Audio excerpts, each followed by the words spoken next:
Open booth.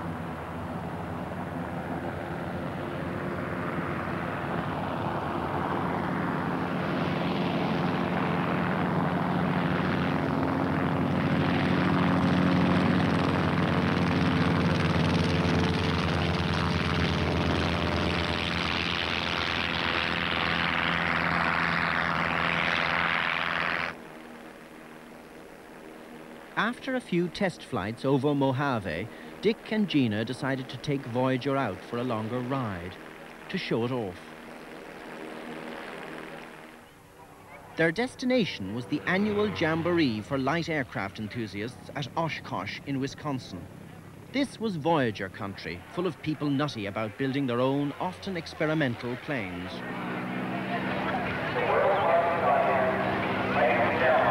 Let's salute the Voyager with a great big round of applause. How about this? World history. This has to be quite a moment. Voyager was the star of the show, and Dick and Gina, heroes of the moment. We're getting here. And that's right, ladies and gentlemen. The big saber, round of Oshkosh Boys. Welcome, Dick. Welcome, Gina. It was a great morale booster. The project was seen to be moving, and the grassroots kept on supporting, usually with money, the dream of a world record flight. But in reality, Voyager was nowhere near ready. The rear engine was using far too much fuel. They would need a completely different design. The automatic pilot had yet to be built, and they'd not even decided what system they were going to use to navigate round the world. Also, flying Voyager was not exactly a piece of cake. It's a difficult airplane to fly. The wings are flexible. We'd hit some turbulence or a gust response, and the wings would flap up, so the pilot would try to keep the fuselage level as best he could, and then wondering about how bad the next gust is going to be. Is this light? Am I going to hit a real bad one? Is it going to break the wings off, or will the fuel tanks rupture? So we're in a relatively high state of anxiety through this whole time. And they'd have to cover a punishing distance to claim the record. The rules demand that you fly at least 22,858 miles. That's the same distance as the Tropic of Cancer. The route Dick and Gina planned to take was longer, about 25,000 miles. But it had two pluses: the chance of better weather, and it missed countries where there might be political problems. Most of this route was over international waters, so surviving an emergency at sea became vital. It's not a stunt, and I don't want it to ever be thought of as a daredevil, foolish stunt. Because if you could see how methodical we go through each area, like how do we ditch the airplane? Survivability is next to none. And it breaks up, it's gone. So are we, most likely. We very likely can't survive a ditching. But if we do, we want to know how. All right, man, if safety hooks over your left shoulder. It's like on the tower yesterday. Last thing you release after you hit the water. Dick managed to get Gina on the United States Air Force survival course that he'd taken as part of his fighter pilot training.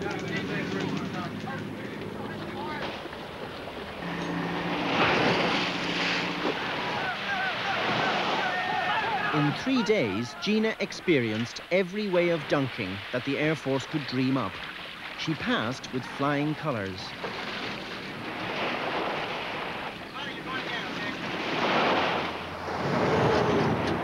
In Mojave, the Voyager project was now becoming a tourist attraction. You want me to put this on your card? These two things. Dick's mother was usually the first person the visitors met. All these small 10, 12-year-old kids, they come in here and that's the greatest thing with them. They think, you know, I'll get to show off because here I've gone and seen this airplane nobody else has seen. It was family and friends who kept the project going. It was taken just down the highway toward Los Angeles, and that Soledad Mountain that's over on that side. Photos, T-shirts, badges. Mom had that instinctive American ability to sell both the plane and the dream. The caps are especially good buy because they have a $5 patch on them too. Well, that sounds very How good. about that? Will it improve your golf game? Sure. For $100, anybody could become a member of the Voyager Club, with direct access to the hangar floor and a guided tour by Dick's father. Lightning strike. The best way to make an airplane to make it lightning resistance is to make it out of metal. And during flight, will they totally steer away from storms, or, I mean... This club idea proved a winner. Over 5,000 people paid to feel involved. To avoid going an immense distance out of the way, and they're prepared to do that. By February 1986, virtually all the hangar work had been finished, together with most of the avionics. The dream was now becoming a reality, and Dick was proud to tell QED all about their potential world beater. The Voyager is a twin-engine airplane. The aft engine is a liquid-cooled engine, and it is designed to run the entire 300 hours that the mission is destined to take. It has no starter. It must be hand-started on the ground, but once in flight, if the engine fails, we have no capability for restarting it, and that will terminate the mission at that time. Now, the front engine is more or less a standard aircraft engine. It's air-cooled. It's a little bit more horsepower than the back engine, and it is designed to take the airplane during its heavy weight phase for the takeoff, the climb, and the initial cruise when the airplane is very heavy. When that happens, when we burn the fuel down a little bit, then it is secured, shut down, feathered. Now, it has an electric starter.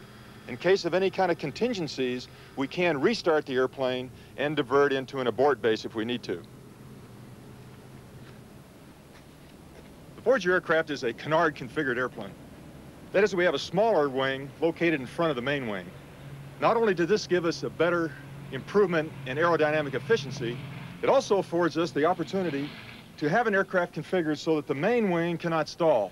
That is, as the aircraft increases its angle of attack to a point where it may stall and lose lift, the canard is designed so it stalls first.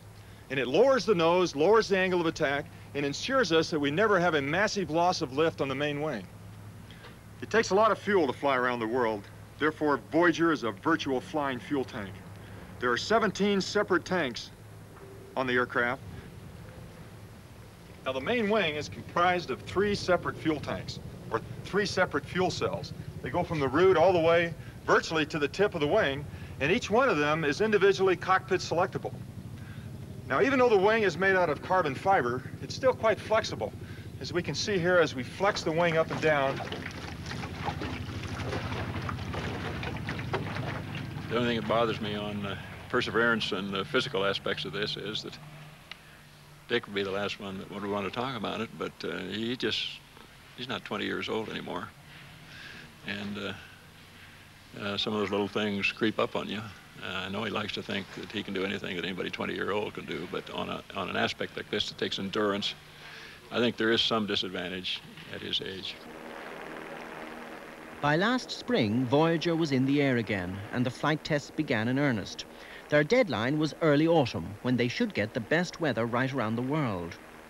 Voyager's cabin was not pressurized. The plan was to fly at about 8,000 feet and use oxygen when they needed to go higher for better weather. These flight tests were to log Voyager's performance at different heights, together with their own capabilities. In July, they stayed up for 5 days. An attempt in September was looking very possible. Mission control was now established in a cabin alongside the hangar at Mojave. Before the dateline, I think that we'll have to move it. What do you think about that? The weather experts, all volunteers, started preliminary scans on the weather worldwide. My first priority is keep them out of bad weather, especially turbulence, because the airplane could be destroyed if it was very turbulent. And that's a special consideration going through the intertropical convergence zone. The next important thing is to get them the best tailwinds possible, because the range of the airplane is a function of how well the tailwinds turn out. And then there's a third consideration, which is physiological, and that is how much oxygen is on board as to how high we can fly. And sometimes the better winds may be at high altitude, but if the flight surgeon indicates that he doesn't want them up there, then we have to do the best winds down at low levels. Throughout the late summer, Voyager and its escort planes were a familiar sight over the Mojave Desert. The test program slipped slightly, but the results were confirming Bert's original calculations. Voyager looked as though it could carry enough fuel to make a serious attempt on the record. Confidence was now on a high. With only 2 more test flights scheduled, they could just about make that crucial September weather window. But then their luck ran out, as a video shot from the escort plane shows.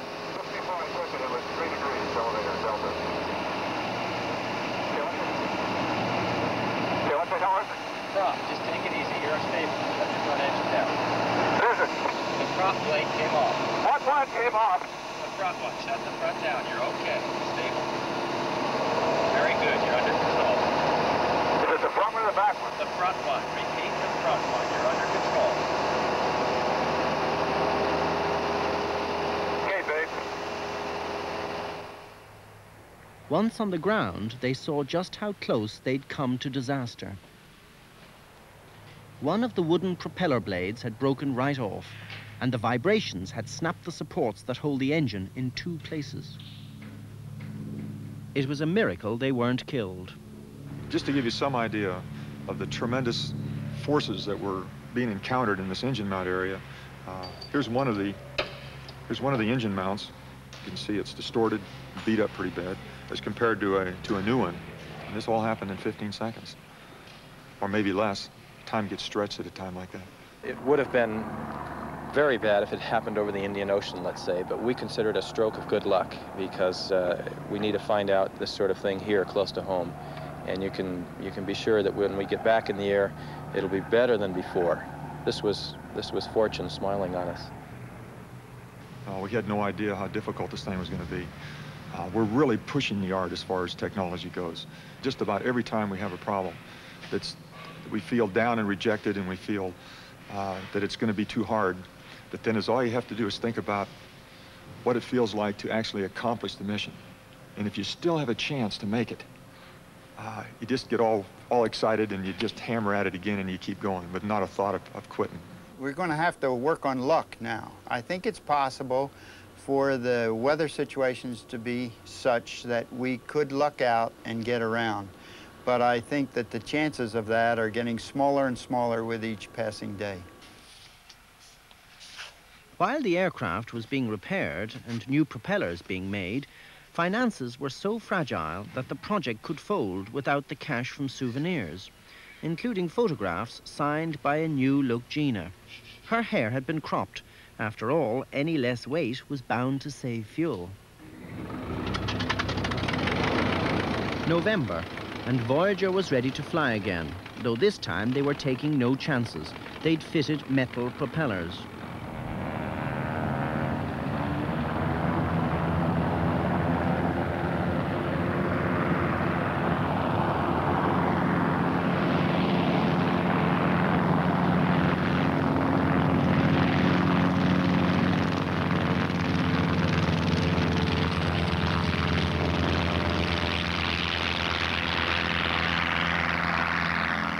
But it meant even more test flights to know exactly how the new propellers performed. Metal propellers were heavier, around 100 pounds extra, but they turned out to be far more efficient, giving more miles per gallon, and that just about compensated for the extra weight. By now, though, they'd missed the best weather, but the feeling was to go, the sooner the better. Food sachets were prepared for each day of the flight. To save weight, they weren't going to eat very much anyway. In fact, they were going on a standard crash course diet, supplemented with crisp bread. There was no cutting back on the water, though. Again, an individual sachet for Dick and Gina each day. Total weight, 92 pounds. Dick will be right with you. He is in conference at the moment with his brother Bert. December the 13th. A press conference was hurriedly called. The weather was looking good enough for an attempt the next day. Just in case some of you don't know who this is, it's Dick Rutan, R-U-T-A-N. It's all yours. Well, this is the big one, right? Now, the airplane is prepped at the end of the runway at Edwards. It's being refueled, and there's hardly anything wrong with it. The airplane is in really good shape. It's loaded, and we're ready. Edwards was used because it has a 3-mile-long runway, But it's right in the desert, and that night was particularly cold. Volunteers on the project brought sheets to try to protect the wings from a build-up of ice. The desert night brought with it cold feet. They decided to be ultra-safe and add even more fuel. They managed to get into the tanks an extra 57 gallons, making 1,000 in all. Yeah, I'm getting more. That's it. Voyager had never, ever taken off with such a heavy load. The sheets had not stopped the ice. Warm air blowers were brought in.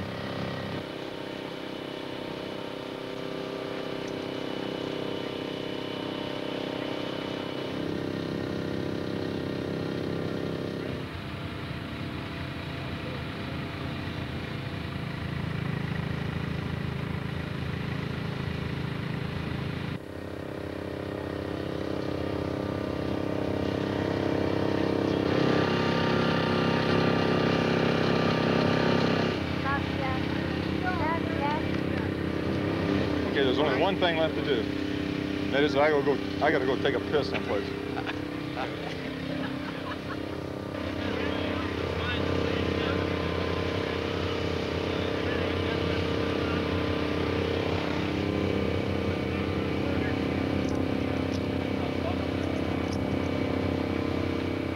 They'd hoped to leave at first light, but with the wings so full of fuel, they needed to be sure that the air above Edwards had little or no turbulence.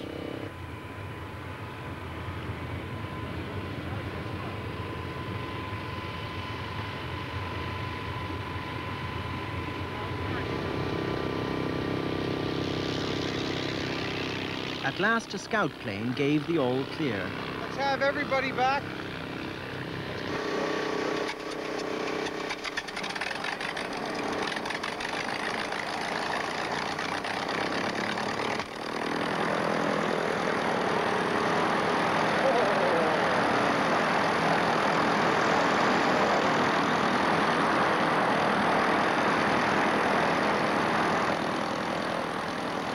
Only 2 jobs remained.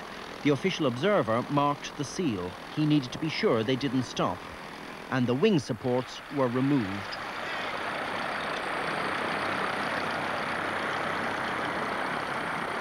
The weight of all the fuel was only too apparent.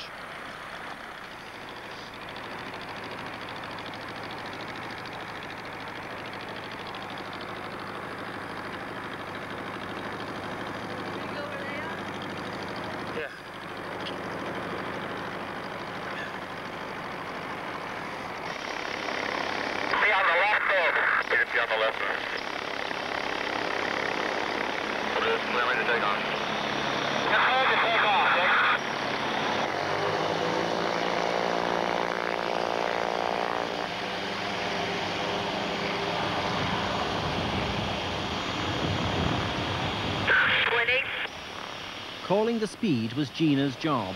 With the heavier fuel load, they thought they'd need 88 knots before Voyager would have enough lift to fly.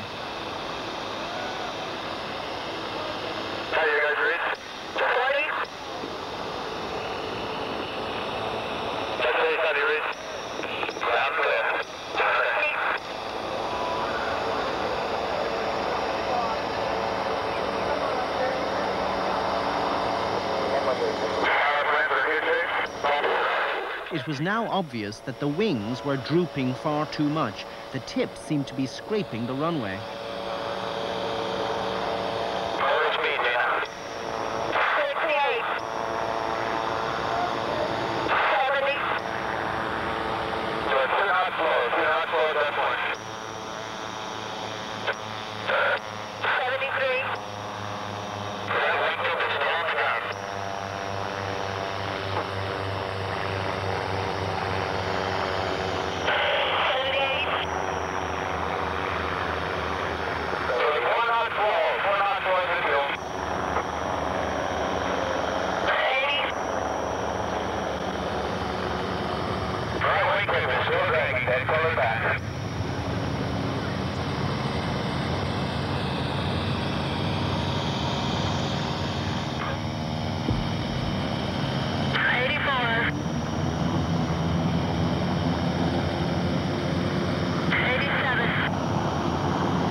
Once the wings had lifted, the whole profile of the aircraft changed.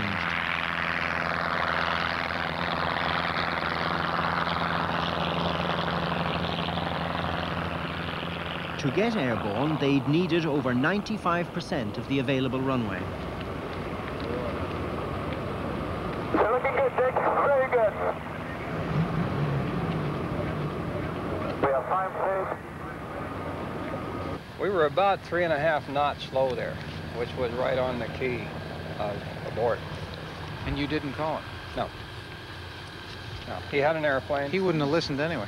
Yes, he would have, but he had an airplane, and I would have gone with it anyway if I was flying it. The immediate takeoff was pretty exciting for me because I realized something was wrong when they were rolling, and until they got it in the air, why, I got pretty tense.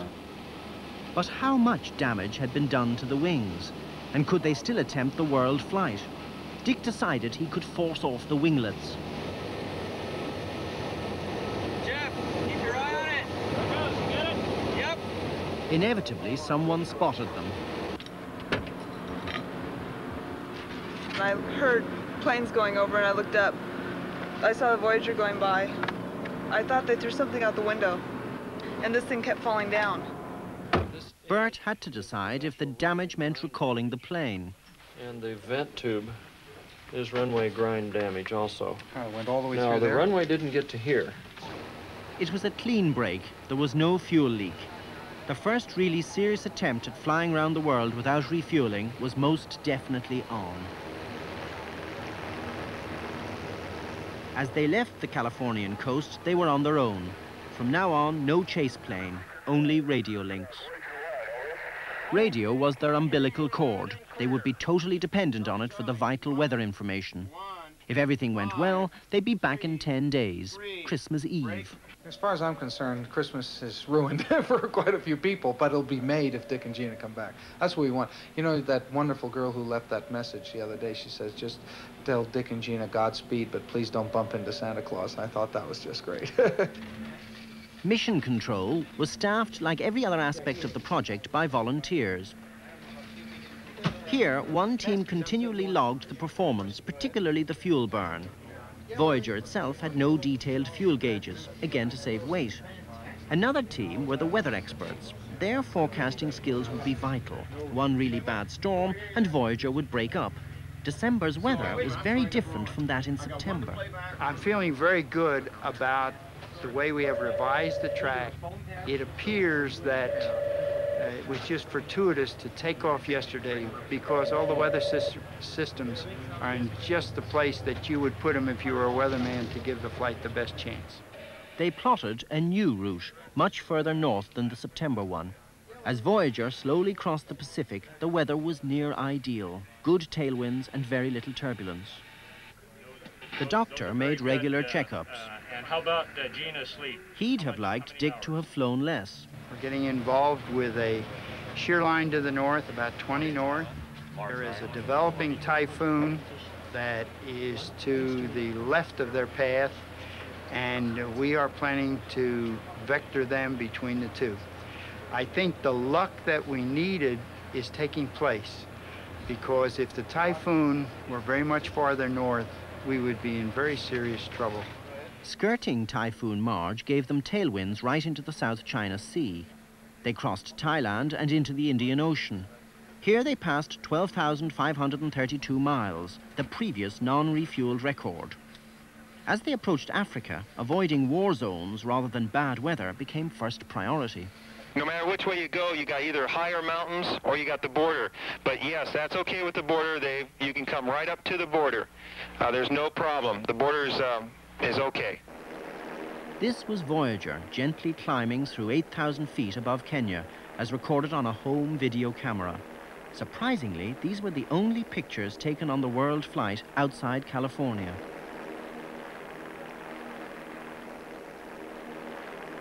Though the weather looked good here, the weathermen predicted that as Voyager crossed Central Africa, they would hit bad storms, with no real alternative route. They made it out of Africa, then across the Atlantic towards the north coast of Brazil, 2/3 of the way home. Everybody here is just fine. Everybody is just looking forward to when you're coming home. And I want you and Gina to give each other a great big hug for me, because I've just missed hugging you all this time. The weathermen decided against the Gulf of Mexico and Texas. Instead, they routed Voyager across Central America and up the Pacific coast. Good tailwinds so far meant that they looked like arriving back a day early. Good morning, everyone. The good news is that we got the call in from Dick that he's going to arrive tomorrow morning at dark 30. That's a favorite expression of his, and it means after dawn and 30 minutes thereafter. I don't know how accurate we're going to be on that, but that's what we're looking at. As the flight looked as if it would succeed, so the press conferences got bigger and bigger. The eyes of all America were now looking at the grassroots project from Mojave, and the tiny desert town responded as best it could. Over at Edwards, a media city instantly grew up on the desert floor. Each of the major networks was planning live coverage of the return.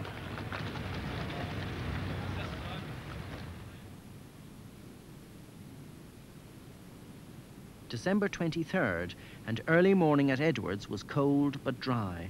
The forecast for the next few hours was perfect, clear with only the hint of a breeze. Voyager was first sighted just after dawn by one of the project's chase planes. Fearing too many aerial sightseers, Mission Control had kept Voyager's detailed route home secret. It wasn't long before people on the ground got their first glimpse too. I can see it with the naked eye. Where? About 2 hands above the bow deck. See him? Above in the blue? Way up in the blue, twice as high as Way the in the blue. Okay, I'm looking. Way oh, I got him. Almost.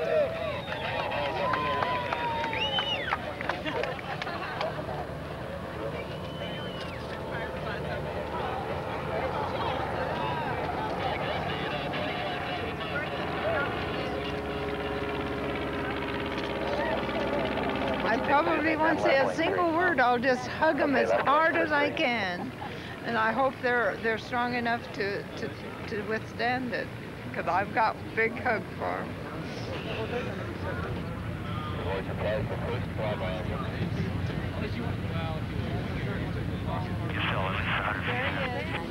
Yeah, I could go with that. You're about 100 feet there. Beautiful. Looks pretty high. Beautiful. Running the van just early on. There it About is. 75 feet now. 10 feet, 6 feet. It's almost over. 3 feet, 2 feet, 1 foot. Hey, it's over! Yay! They did it!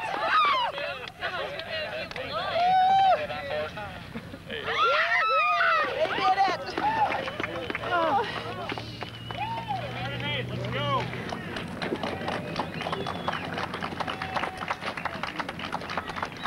Take it easy. Aren't we supposed to have stretchers right here? I'm gonna sit here for a while, Doc. Damn you, you're great. It soon became clear that the record flight had taken its toll, not on Voyager, but on the two exhausted pilots.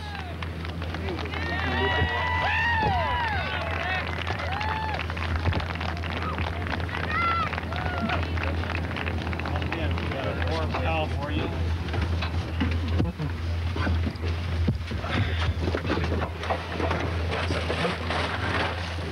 I can't believe it, going that long without sleep. You've got red eyes, I'll tell you that. How many hours did you sleep the last 24? I did. We knew, well, we're driving up the coast, and knew that it was going to be all night long, you know, with the morning arrival. And RIVA 1 to Ponderosa 5. so I went back and Ponderosa 5, go. I did get about 2 or 3 rest periods, maybe an hour apiece, Okay, thanks. maybe a couple hours. That was the most I'd had in a long, long time. What was your worst period without rest? Through March, Hurricane March? No, that was easy. Across Africa? Africa was an absolute bitch. What did you think? You know, every night, you know, you go along in the afternoon and everything would be pretty good, and I'd go back and get a little bit to eat, and every bloody night it was just the most horrible experience. It was just like we ran right into a thunderstorm. I sat there. At the last minute, I saw these clouds coming. Whew. And then I'd sit there and I watched all the 3 attitude indicators, and the airplane just roll right vertical like that. That was over the mid-Atlantic. Yeah, it was just vertical, and then we popped out of it. And then it was 90 degrees of bank, and then recovery. You know, as dark as the inside of a cow. Holy bananas. They were given a medical checkup. Gina had lost 9 pounds. Dick only 6. 116 pounds? 165. It turned out that they had eaten only about 1/10 of the food they'd taken with them. Blood pressure was normal. They had a slight hearing loss from the noise of the engines, but otherwise they were fine. Blood pressure?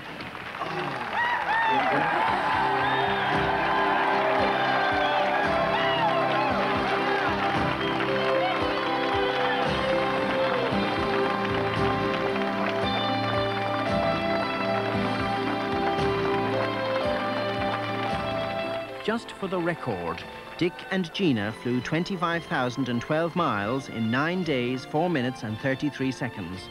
That's an average of 115.7 miles per hour. They took off with 1,000 gallons of fuel. They arrived back with only 16.